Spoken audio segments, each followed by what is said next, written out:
over in the Mishnah. Kol masha bara HaKadosh Baruch Hu ba'olam lo bro. Okay, page Reish Nun, Mishnah Yud Aleph. Kol masha bara HaKadosh Baruch Hu ba'olam lo bro el l'chvodo. Whatever God created in His world. Doesn't say ba'olam. Ba'olamo. Whatever He created in His world, He only created for His glory. Shenemar. Nikra b'shmi u'l'chvodi v'l'chvodi barosiv. Whatever is called in my name, for my glory I've created it. Yitzarti v'avasisiv. Once mentioned, but I learned this with Alan once. We used to have a shir in Orach HaKodesh. On this pasuk, this is the basis that there are four worlds. Remember? There's Olam HaTzilus, there's Olam HaBriya, Olam HaYitzira, Olam HaSiyah. The four spiritual worlds. Four worlds. This is Barosiv, this is the Orach HaKodesh. Is Olam HaBriya, that's the world of creation. Yitzartiv is Olam HaYitzira. Asisiv, that's Olam HaAsiyah. V'omer Hashem yilach l'olam v'ed. The Shmig, that has to do, that's Atzilus. The Rechaim Voloshin explains the word Atzilus, the way it's referred to, the English word they use is the ethereal world, the most ethereal. Creation is what? When something, that's from ex nihilo, which means nothing to something. That's Bria. But what's pre-Bria, it's like the potential of the energy to bring that about, that's called Atzilus. And he explains the Rechaim Voloshin, why is it called Olam Atzilus? It comes from the word Eitzel. Eitzel means near. Eitzel, next to. Because it's next to Hashem, everything emanates from God, that's the world that's closest to God. Okay, that's what it's called, Atzilus.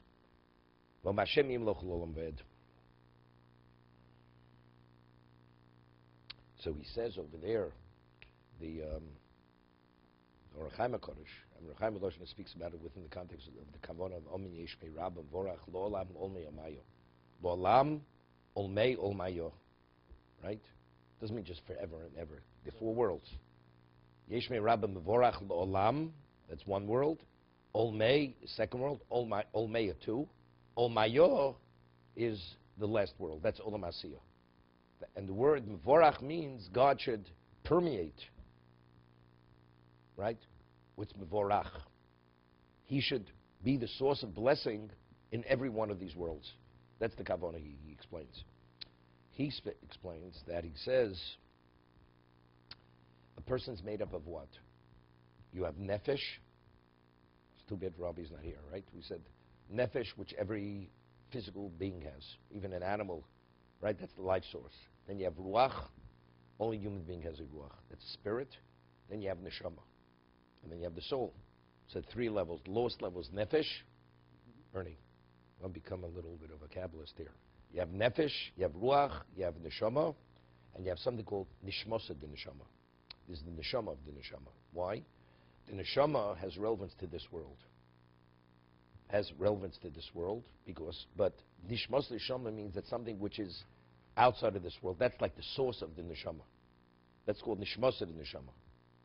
So he says a person, if he invests his life properly, spiritually, you're able to elevate the nefesh, to spiritualize it, to bring it to the level of the ruach. The nefesh could be elevated to ruach. And a person's able to elevate his ruach to the level of neshama. And the neshama, if he infuses it properly, even the neshama could become nishmasa neshama. Everything is able to upgrade. And when he says that, within the context of speaking about the 4 levels. They, in many svarim, the Ramchal uses another term. He uses a term of chayo. The nishmasa de neshama, or when he speaks of olam atzilus, he speaks about that's chayo or yechida. Yechida means like one of a kind, uniqueness. Yochid, yechida, neshama is feminine. Yechida, right? Yochid is masculine. It's yechida. That's the nishmasa de neshama, or either way, but it still has relevance to this world. Outside, that I mentioned, the 2 people had the neshama within the body. Adam, when he initially was created, and Moshe Rabbeinu. To be continued.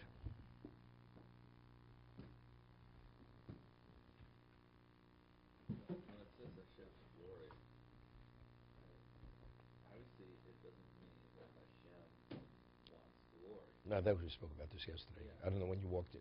Were you here yesterday? We discussed this.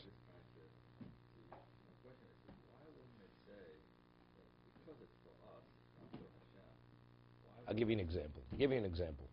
You have a son, and you want your son to develop, and you want your son to be worthy of a relationship that he should value, not take things for granted. And you present something for him that he should be worthy to be rewarded. And you say to your son, you know, if you behave properly and you do whatever I ask you to do, I'm going to reward you, give you something that you want. Bring me a glass of water, bring me my coat, do this, do that. The father needs his son to bring him a glass of water. He'll get the glass himself. He's only creating an opportunity. When he acknowledges the father's need, he'll reward him. Not the father needs to. The father could get the glass of water and put on his own jacket or do all these things himself. I've created for my glory, because when you acknowledge my glory, then you're worthy to have a relationship, which is the basis of reward. So why doesn't it say that? But that's the meaning. So why wouldn't it say exactly that? Because the whole idea of having a relationship with God is you have to value who he is. There's no basis for a relationship unless you value who he is. It's my glory. If you understand what my glory is, then we can talk about having a relationship. Otherwise, there's no basis for a relationship. No, just give it to me. Forget it. You know, put money in my bank account. I'll talk to you in 6 months. After it's been depleted, when I need a new infusion of cash. That's a base for a relationship. There's no relationship.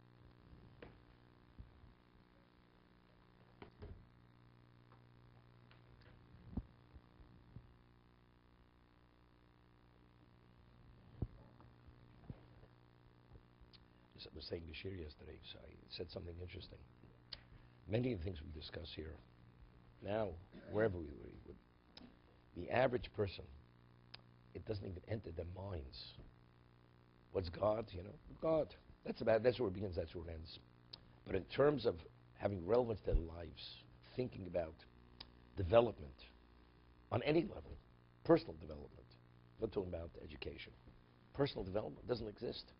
Why things happen, what, when, worthiness, this. It's not part of a person's perspective of anything. I'm talking about even people who are so-called observant. Doesn't interplay in their lives. And it's so basic and fundamental to being a Jew and a human being. Right? You live for God's glory. And the more you acknowledge that and you invest in that, then you have relevance to him. Otherwise, you're outside. You don't make it through the door. I'm just saying. But people don't even. It's not even part of. It's not part of the consideration. They don't even know it exists. It's a whole. It's